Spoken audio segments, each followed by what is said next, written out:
اور ایک وہ ہے جو دنیا کو ٹھوکر مار کے شہادت کو گلے لگا لیتا ہے اور جو بنیاد دین ہے حسین ان کے قدموں پہ آ کے جان کو نچھاور کر دیتا ہے۔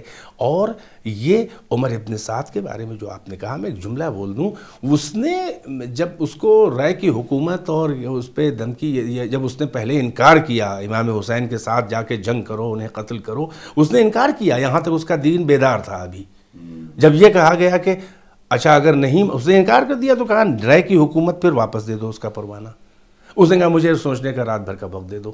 اب جو اس کا بیٹا کہتا ہے میرا باپ گھر میں اس لیے بیان کر رہا ہوں کہ ہور اور عمر ابن سعد کا فرق معلوم ہو جائے، اس کا بیٹا کہہ رہا ہے کہ میں نے اپنے باپ کو رات بھر بے چینی کی حالت میں ٹہلتے ہوئے دیکھا، اور فی البدیہہ وہ اشعار یہ کہہ رہا تھا ایکسٹیمپور، وہ یہ کہہ رہا تھا کہ اَأَتْرُكُ مُلْكَ الرَّيْ وَالرَّيُّ قُرَّةُ عَيْنِي ام اکون معصوما بقتل الحسینی۔ یہ کہتے کہتے یعنی یہ کہ کیا میں رائے کی حکومت چھوڑ دوں، وہ تو میری آنکھوں کی ٹھنڈک ہے، یا میں ہمیشہ کے لیے گناہگار و ملعون بن جاؤں حسین کو قتل کر کے۔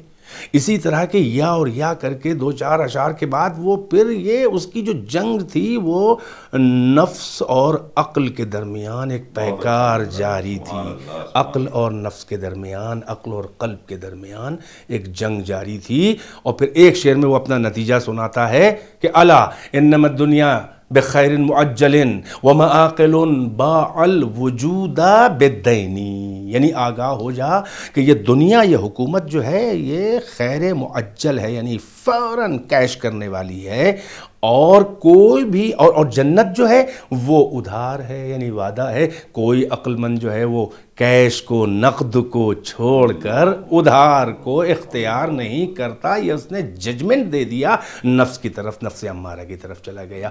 یہ پہلے ہی چلا گیا اور تیار ہو کے کربلا میں آیا، مگر ہر جو تھا وہ 1000 فوج کا سپاہیوں کا کمانڈر تھا۔ مگر عمر ابن سعد اور ہر میں ایک فرق نظر آ رہا ہے۔ ہر ابتدا سے کئی منزلوں پہلے سے جہاں پر ملاقات ہوئی ہے وہاں پر صاف لگ رہا ہے کہ اس کا میلان کدھر ہے۔ یہی سبب ہے کہ حضرت ہر جب امام حسین سے اس نے ملاقات کی ہے اور گفتگو بعد میں ہوگی، امام حسین نے دیکھا کہ لشکر پیاسا ہے اور گھوڑوں کی زبانیں باہر ہیں اور لب خشک ہیں لشکریوں کے، سمجھ رہے ہیں کیوں آیا ہے، کون ہے۔ کہا گئے بڑھو عباس و اکبر، جوانان بنی ہاشم بڑھو، جو پانی ذخیرہ کر کے لائے ہو وہ سب ان کو سیراب کر دو، اور جانوروں کے آگے بھی پانی کے ظروف لگا دو، جب تک وہ خود سے اپنے دہن ہٹانا لیں، ہٹانا نہیں۔ یہ منظر ہر دیکھ رہا ہے، یہ کریمی دیکھ رہا ہے۔ بقول راجہ محمود آباد مرحوم کے مرثیے کا کہ یہ ایک بیت یہاں پہ یاد آ رہی ہے مجھے کہ وہ ہر کے جذبات کو بیان کر نظم کیا ہے کہ ہر کہہ رہا ہے، سوچ رہا ہے کتنے خوش خلق ہیں احمد کے گھرانے والے، اللہ اکبر، کتنے خوش خلق ہیں احمد کے گھرانے والے، رہیں آباد یہ پانی کے پلانے والے۔ اللہ اکبر، اللہ۔ اب آپ نے دیکھا یہ جذبات ہر ہیں، یہ کیسے ثابت ہوا؟ پانی مانی پلانے کے بعد امام نے پوچھا کہ ہاں بتاؤ کیا ہے ارادہ؟ اس نے کہا کہ ہم اس پر مامور ہیں کہ ہم آپ کو یہاں پر روک کے لے جائیں۔ کہاں لے جائیں؟ کوفے لے جائیں۔ آپ نے کہا میں نہیں جاؤں گا۔ ایک بہت زبردست اخلاقی درس یہاں پر نظر آتا ہے کہ امام حسین علیہ السلام اتنے سخت ترین دشمن کو اپنی طرف سے فیضیاب کرنے میں کوئی کمی نہیں کر رہے ہیں۔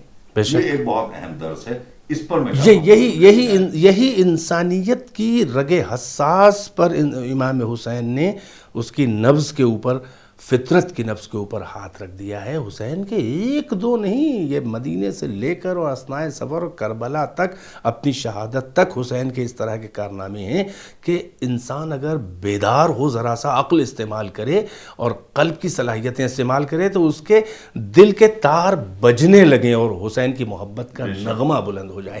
چنانچہ وہاں پر کا جو واقعہ میں عرض کر رہا تھا کہ امام حسین نے جب پوچھا اس سے تو اس نے اپنا یہ مقصد بیان کیا، اور امام نے کہا کہ میں ادھر نہیں جانے والا ہوں، یہاں تک کہ نماز کا وقت آ گیا۔ امام حسین نے کہا اے حر، تو اپنے لشکر کی امامت کرے گا، الگ سے نماز پڑھے گا یا ہمارے ساتھ پڑھے گا؟ تو اس حر نے کہا کہ یبن رسول اللہ، نماز تو آپ کی اقتداء میں پڑھوں گا، آپ کی امامت میں پڑھوں گا۔ اس جملے کا مطلب کیا ہے؟ ابھی سے تسلیم کر رہا ہے کہ بندگی یہ پروردگار کے لیے، امامت آپ ہی کی قبول ہے۔ دیکھیے یہ معرفت کی جو شمع جل رہی تھی اور جس کی ابھی دھیرے دھیرے روشنی بڑھ رہی تھی، یہیں سے معلوم ہو گیا ہے کہ وہ پروسیس اس کی اندر شروع ہو چکی ہے۔ حسین کے ان اقدامات، یہ ان کی فیاضی، یہ کرامت کو دیکھ کر اب جب امام حسین نے کہا کہ میں کوفے نہیں جاؤں گا اور میں مدینے جاؤں گا، میں واپس جاؤں گا، جدھر جانا ہے مجھے جاؤں گا، تو اس نے کہا کہ ایسا کیجئے، میں تو مامور ہوں، میں کیا کروں؟ آپ نہ مدینے جائیے نہ کوفے جائیے، کسی اور طرف جائیے۔ نہیں، یہ لجام فرض پہ ہاتھ رکھنا، ہاں نہیں، تو جب وہ آگے، جب امام حسین کو غضب آیا اور آپ نے ایک طرف اپنے راہبار کو جب بڑھایا تو اس نے لجام فرض کے اوپر ہاتھ رکھ دیا۔ تو جیسے ہی اس نے لجام فرض پہ روکنے کے لیے ہاتھ رکھا تو امام نے کہا کہ ثقلت کا امک یا حر، اے حر تیری ماں تیرے ماتم میں بیٹھے۔ یہ عرب کے لیے بڑی توہین ہوتی تھی، ایک ماں کا نام لے کر، حوالہ دے کر، اور یہ کہنا کہ تیری ماں تیرے ماتم میں بیٹھے، یہ زبردست توہین اور انسلٹ مانی جاتی تھی۔ تو وہ ایک بار، وہ اشجع العرب تھا، وہ بہت بڑا بہادر تھا، اس پہ ناز تھا قبیلے کو، لیکن وہ ایک بار لرز گیا یہ جملہ سن کر، اور اس نے بڑا بامعرفت جملہ کہا کہ اے فرزند رسول، اگر کوئی اور یہ جسارت کرتا میری ماں کا نام لے کر تو میں اسی لہجے میں، انہی الفاظ میں اس کا جواب دیتا، مگر میں آپ کو جواب نہیں دے سکتا، اس لیے کہ آپ کی ماں سیدہ نساء عالمین ہے۔ دیکھیے معرفت کا چراغ جلنے لگا ہے دل میں، ابھی اسیر جبر ہے، حقیقت میں جذبات اور دل حسین کی طرف کھنچ چکے ہیں، مگر ابھی جسم اس کا جو ہے وہ اسیر جبر ہے اور اسیر ظلم ہے، اور یہی انداز اس کا، یعنی یہ معرفت کی شمع جلی اور کربلا تک لایا ہے، اور وہاں پر ابھی یہ پروسیس چل رہی ہے۔ اس کا اظہار شب عاشور ہوا ہے، جب اس کے بھی نفس اور عقل کے درمیان جو جنگ جاری تھی، جو پہلے سے جاری چلی آ رہی تھی، اب حسین کے اقدامات اور آپ کے خطبہ فصیح و بلیغ جو اس نے سنے، حتیٰ کہ لوگ ہو سکتا ہے کہہ سکتے ہوں کہ امام حسین کربلا میں آنے کے بعد مختلف مواقع پہ آپ نے خطبے دیے ہیں، عاشور سے پہلے دیے ہیں، ان مواعظ، ان پندوں کا، ان نصیحتوں کا، ان خطبات کا، ان محنتوں کا کیا فائدہ ہوا؟ کوئی ایک تو نہ پلٹا۔ ہم کہیں گے نہیں، فائدہ جب نظر آیا، جب شب عاشور نمودار ہوئی اور حر کے اندر اضطراب پیدا ہوا، اس کے مملکت وجود کے اندر اس کی عقل بغاوت کر رہی تھی۔ حسین نے ایک اور تدبیر استعمال کی، جیسے ہی طلوع فجر نمودار ہوا، یعنی حجاج ابن مسروق جو روز کے آپ کے مؤذن تھے، آج ان کو آواز نہ دی، بلکہ آپ نے کہا این علی الاکبر۔ حسین چاہ رہے تھے کہ شبیہ رسالت، لہجہ رسالت میں آخری اتمام حجت کر دے کہ چہرہ رسول بھی دیکھ لو شبیہ کا اور لہجہ رسول بھی سن لو، کسی پہ اثر ہو یا نہ ہو۔ حر پر اس اذان کا اتنا اثر ہوا کہ پروفیسر مولانا بدر الحسن عابدی فیض آبادی علی اللہ مقامہ، یہاں پر حضرت حر کا قصیدہ جو بزبان ممدوح انہوں نے لکھا ہے، وہاں پر انہوں نے بہترین پیرائے میں جذبات حر کو اس کی زبان سے بیان کیا ہے۔ انہوں نے کہا ہے کہ نہ تو تخت و تاج پہ ہے نظر، نہ تو فکر گوہر و سیم ہے، نہ تو تخت و تاج پہ، یہ حر کہہ رہا ہے، نہ تو تخت و تاج پہ ہے نظر، نہ تو فکر گوہر و سیم ہے، پے سرفرازی میری جبیں کو تلاش پائے کریم ہے۔ پھر کہتے کہتے وہ اس جہاں پر میں لے کے آیا تھا وہ اذان علی اکبر، وہ فرماتے ہیں کہ تھا جو دور ریتی پکارواں، بنا میرا ناز سپہگری، جو معین نخوت و خودسری، مجھے شام غم یہ پتہ چلا، میری نبض ہوش سقیم ہے. تھا جو دور ریتی پکارواں کسی خوش گلو نے کہی ازاں, میرا دل پکارا کہ چل وہاں کہ جہاں امام مقیم ہے. اب آنے کا منظر یہ ہے کہ تھا بندھا میرا ید معصیت, میرا ہاتھ تھامے تھی مغفرت, وہاں دم زدن میں پہنچ گیا کہ جہاں ملک بھی یتیم ہے. یہ انداز حضرت. تو یہ انقلاب کیسے آیا؟ یہ حسین کی مظلومیت, حسین کی حقانیت, حسین کے اخلاق کریمانہ, حسین کی انسان دوستی کے دشمن کی, برے انسان کی برائی سے تو نفرت ہے مگر اس انسان سے نفرت نہیں ہے. اتنی ہمدردی اور رافت و رحمت و محبت ہے کہ اپنا پانی پلا دیا, بچوں کا خیال نہ کیا. اور کربلا تک حسین کے جو خطبات تھے اس کا اثر اس پہ ہوا. تو آج پہ جو سوال تھا کہ آج کی دنیا میں اگر کسی کو حر کی طرح سے ہم چاہتے ہیں کہ تیار کریں, سب سے پہلے تو ہمیں تیار ہونا چاہیے. ہمیں کہے کے لیے تیار ہونا چاہیے؟ بھائی کوئی حسین ہو تو حر ہوگا نا, کوئی اکبر ہو تو حر ہوگا نا, کوئی انصار باوفائے حسین جو دین کی خاطر آئے تھے ویسے لوگ ہوں تب تو کوئی حر بنے گا. تو پہلے ہمیں کردار سازی, حسین تو نہیں بن سکتے لیکن مثلی لا یبایع مثلا, ہم وارث حسین بن کر آج ہیں کہ نہیں ہیں؟ بے شک ہم عمومی معنوں میں مقصد حسین کو اگر آگے بڑھا رہے ہیں تو ہم حسین کے مقصد کے وارث ہیں, ہم نہیں ہیں تو کون ہے؟ لہٰذا ہم کو مکمل کردار حسین یعنی ظلم کے خلاف آواز, مظلوم کی ہر حال میں مددگاری. اور پھر امام حسین نے بات آ گئی ہے بیچ میں تو کہوں حر کیسے بنے گا. امام حسین کا مقصد کیا تھا؟ لوگ کہتے ہیں یہ مقصد نہیں, وہ مقصد نہیں, گریا مقصد نہیں, اور فلاں مقصد نہیں, اور مجلس مقصد نہیں. پھر کیا مقصد ہے؟ نہیں, یہ بھی مقصد ہے, یہ عین عبادت ہے اور یہ بھی عین مقصد ہے. ہاں بس یہی مقصد نہیں ہے. مقصد حسین, حسین سے بہتر کون بیان کرے گا؟ حسین نے وصیت بھی کی ہے, محمد حنفیہ سے بھی چلتے وقت یہ کہا ہے, جب سب روک رہے تھے حسین نے کہا کہ انی لم اخرج اشرا ولا بطیرا ولا ظالما ولا مفسدا بل انما خرجت لطلب الاصلاح فی امت جدی رسول اللہ واريد ان معروف وانهى عن المنکر واسیر بسیرت جدی رسول اللہ وابی علی ابن ابی طالب. حسین مقصد بیان کر رہے ہیں کھلم کھلا, ہر کتاب میں موجود ہے کہ میں ظلم کرنے نہیں نکل رہا ہوں, میں فساد کرنے نہیں نکل رہا ہوں, میں حکومت کی لالچ میں نہیں جا رہا ہوں, میں بندگان خدا کو اسیر غلام بنانے نہیں جا رہا ہوں, بلکہ انما خرج تو میں بس اس لیے نکل رہا ہوں کہ اپنے نانا کی امت کی اصلاح کروں. میری نانا کی امت بگڑ رہی ہے, بگاڑ دی گئی ہے, حلال کو حرام, حرام کو حلال, محارم الہیہ کا لحاظ نہیں ہو رہا ہے, دین خدا کو پامال کیا جا رہا ہے. میں اصلاح امت جد کے لیے نکل رہا ہوں اور میرا ارادہ اس خروج انکار بیعت فاسق کر کے جو میں نکل رہا ہوں, میرا ارادہ ہے میں امر بالمعروف کروں, نہی عن المنکر کروں. یہ جو میں انکار بیعت فاسق کر کے نکلا ہوں, خروج کر کے بغاوت کر رہا ہوں, یہ کیا ہے؟ لأسیر بسیرت جدی رسول اللہ, کہ میں اپنے نانا کے راستے پہ, ان کی سیرت پہ, اور اپنے باپ امیر المومنین کے راستے پہ چلیں. یہ جملہ کہہ کے حسین نے بتا دیا, نہ میرے نانا نے کسی کی بیعت کی تھی, نہ میرے باپ نے کسی کی بیعت کی تھی. یہ صاف کر دیا حسین نے. مثلی لا یبایع مثلا سے صبح قیامت تک بتا دیا کہ طاغوت کی بیعت نہیں کرے گا. یہ حسین کا مقصد تھا. امام حسین علیہ السلام اس سے یہ بھی ایک درس دینا چاہتے ہیں آنے والی دنیا کو کہ امر بالمعروف اور نہی عن المنکر خالی زبانی خرچ کرنا, بے شک خالی ملا و وائز کی طرح نہیں, اس کے لیے آپ کو پہلے خود عملی جامہ پہننا پڑے گا, خود آپ کو بعمل بننا پڑے گا. بعمل کے مولا, آپ کے والد محترم مولا کائنات نے کیا بہترین جملہ اسی موقع پہ, سب کا ایک ہی جملہ, ایک ہی مقصد ہے, ایک ہی نظریات ہیں. کیا فرمایا؟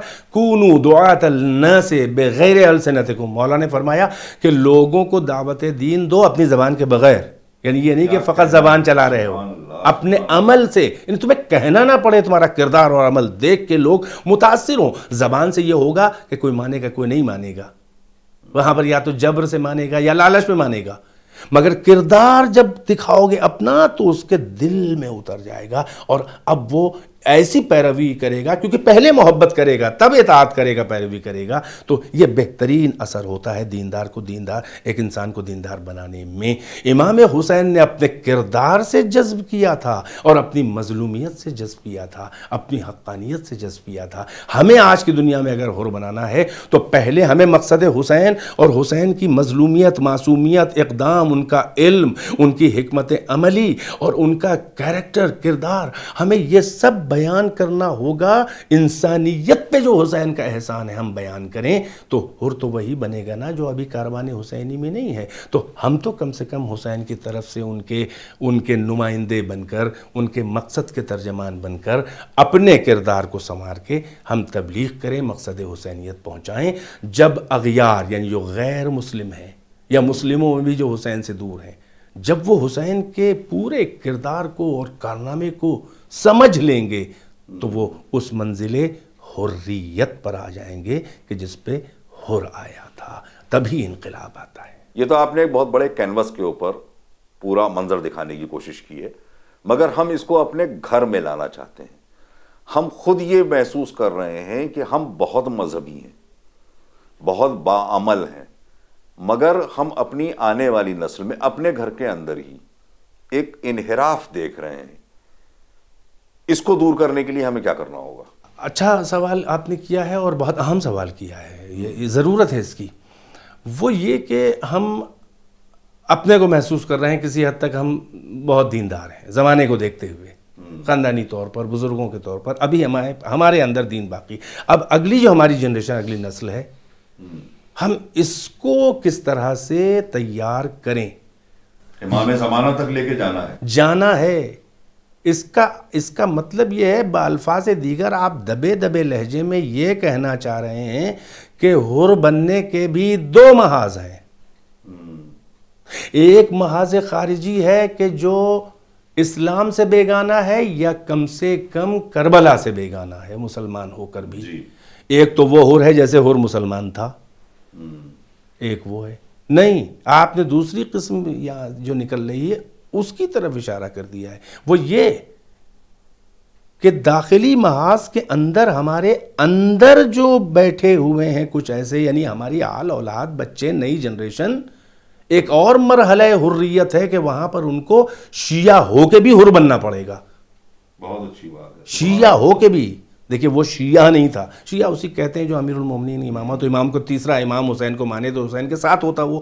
اب یہاں پر ایک تیسرا آ گیا ہے حریت کی منزل، اور ایک اور حر بننے کا یہاں پر جو ہے وہ مرحلہ ہے. وہ یہ ہے کہ شیعہ ہو کر بھی مقصد حسین سے بیگانہ ہے اگر کوئی، یعنی ہماری نسل، ہمارے بچے، تو اب ان کو لانے کے لیے مشکل تو ہے، لیکن بیگانہ ہے نہیں، بیگانہ بنا ہوا ہے. بیگانہ بنا ہے یا سماج بنا رہا ہے اس کو، سماج بنا رہا ہے.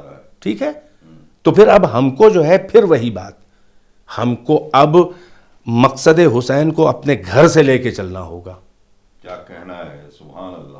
اب ہم یہ نہیں کہ بچوں کا خیال نہیں ہے، اپنے بیٹوں کا خیال، اپنی اولاد کا خیال نہیں ہے، ممبر پہ بیٹھے ہوئے ہیں، جمعے کے خطبے دے رہے ہیں، شہر شہر جا رہے ہیں، پوری دنیا کو جو ہے وہ اس کے چکر لگا رہے ہیں، ہمیں گھر کا خیال نہیں ہے. اس کو لینا پڑے گا ہمیں اہل بیت اطہار سے. سلیقہ تبلیغ، پیغمبر اکرم جو مرسل اعظم، جو مبلغ اعظم ہیں، اللہ نے ان سے کہا کہ آپ سب سے پہلے اپنے گھر سے تبلیغ شروع کیجئے. انذر عشیرتک الاقربین، اپنے خاندان کے اقرب یعنی قریب ترین، سب سے زیادہ جو قریب رشتہ دار ہیں خاندانی، ان کو ڈرائیے.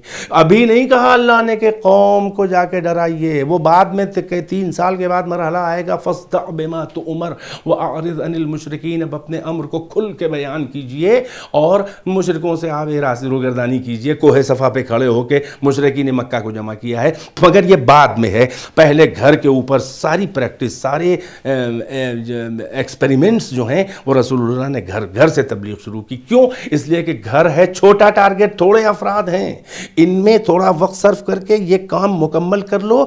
اب قوم کی طرف رخ کرو، اس لیے قوم بہت بڑی ہے. تمہاری حیات مستعار جو 4 دن ادھار لائے ہو، جو آرزو میں 2 دن اور 2 انتظار میں کٹ جاتے ہیں، وہ حیات مستعار ختم ہو جائے گی. قوم نہیں ختم ہوگی، کار تبلیغ نہیں ختم ہوگا. اس لیے چھوٹے ٹارگٹ کو پہلے. یہ ہے سلیقہ تبلیغ مرسل اعظم کہ جنہوں نے گھر سے شروع کیا. یہی اہل بیت کا طریقہ ہے. یہ مستحکم بھی ہے. مستحکم ہے. آپ 18 بنی ہاشم کے جوان، وہ بھی بہت سے اور بھی آ سکتے تھے، وہ تو محضر شہادت میں نام نہ تھا، مگر کیسے کیسے لوگ آئے ہیں. اب دیکھیے حضرت مسلم ہی کا ایک کارنامہ کتنا بڑا نمونہ ہے. تو حسین نے گھر ایسا تیار کیا تھا. تو اب اگر ہم حسینی ہیں اور اپنے کو ہم کسی حد تک بقول آپ کے دیندار محسوس کر رہے ہیں، کم سے کم جو واجبات ہیں ان کو پہ عمل و محرمات سے بچ رہے ہیں، ٹھیک ہے ہم دیندار دیندار ہیں.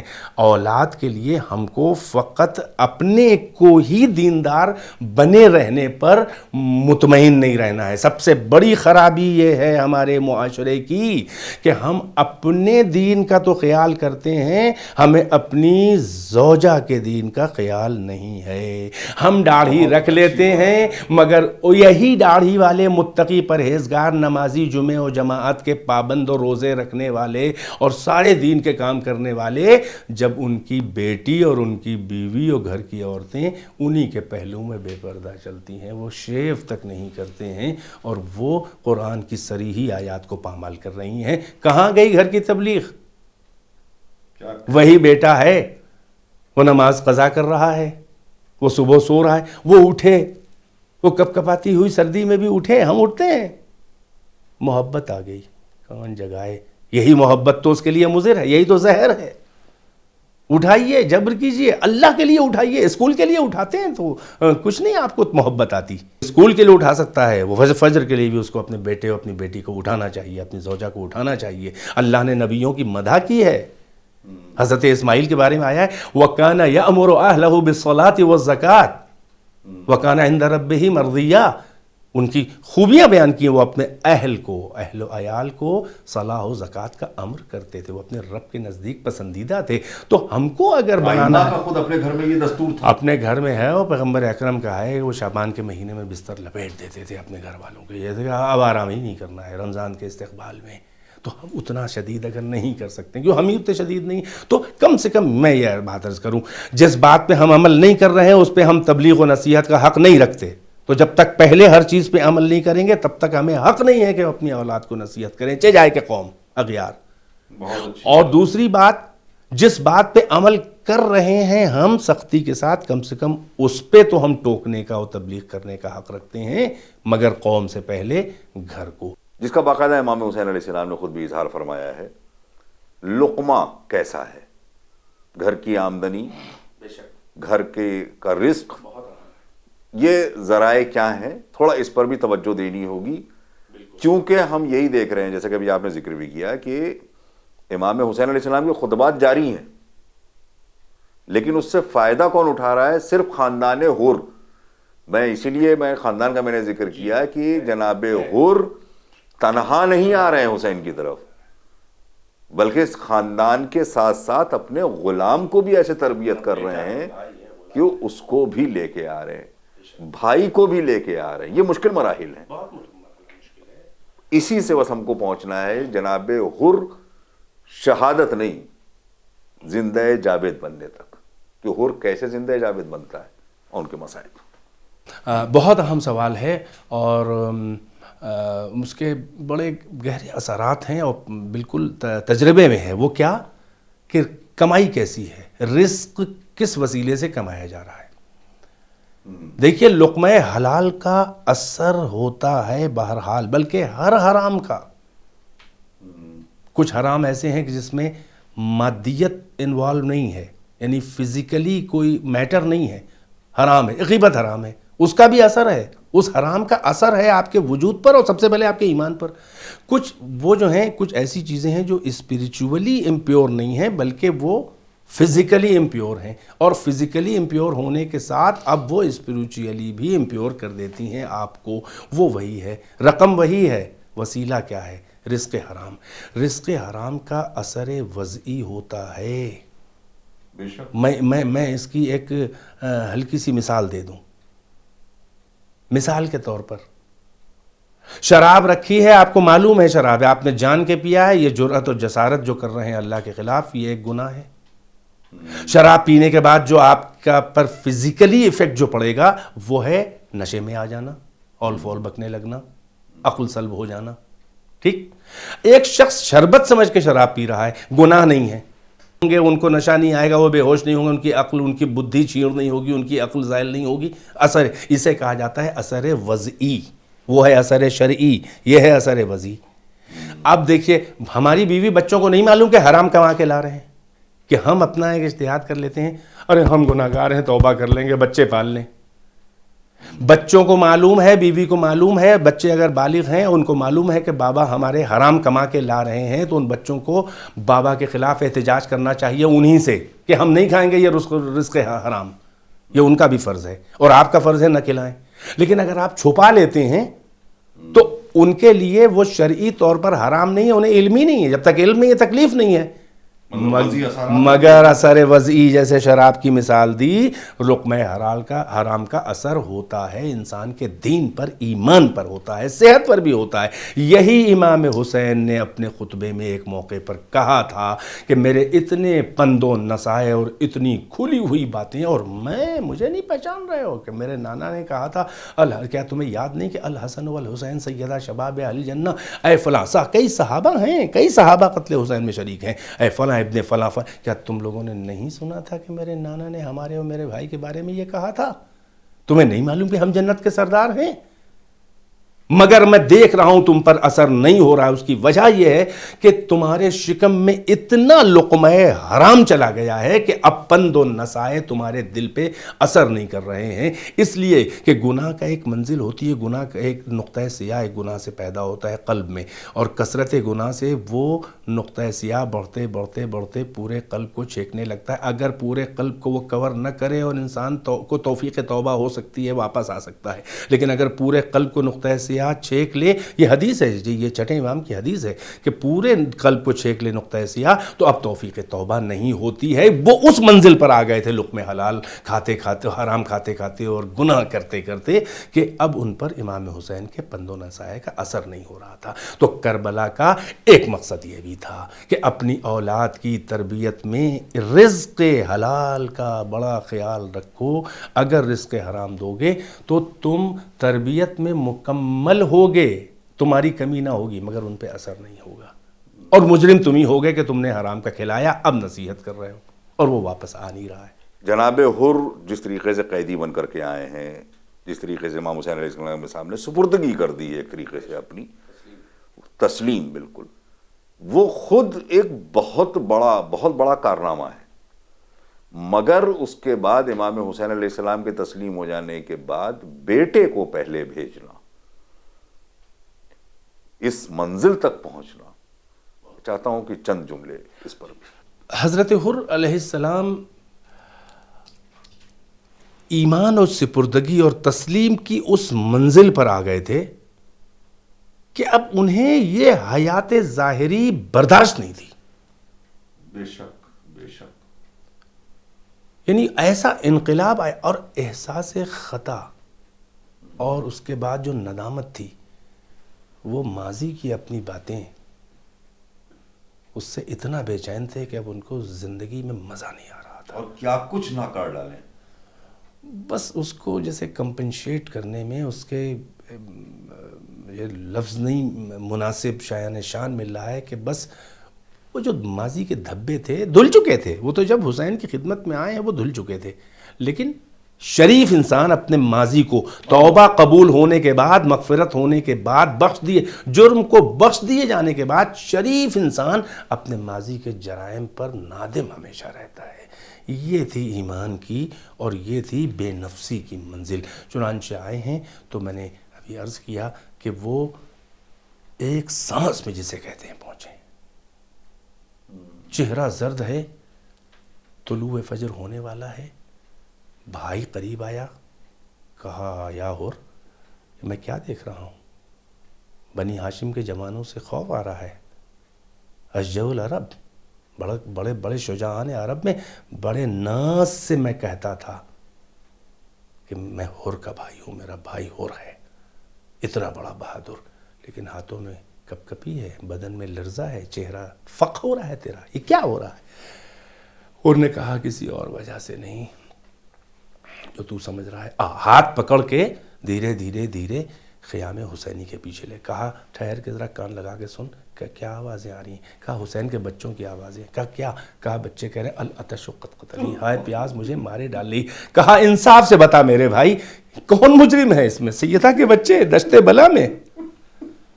تو کہا تیرا کیا ارادہ ہے؟ کہا ارادہ تو یہ ہے کہ جتنے بڑے ہم مجرم ہیں ہم اپنی جان حسین کی نصرت میں دے دیں. بس آئے ہیں حضرت حر، ہاتھ بندھا ہوا ہے، سپر جو ہے وہ الٹی ہے تاکہ یہ معلوم ہو کہ سپر انداختہ ہے یہ شخص، اور حسین کے قدموں میں آ کے چشم زدن میں اپنی آنکھیں ملنے لگے اور کہنے لگے کہ اے میرے مولا، کیا میرے گناہ کی بھی بخشش کا کوئی امکان ہے؟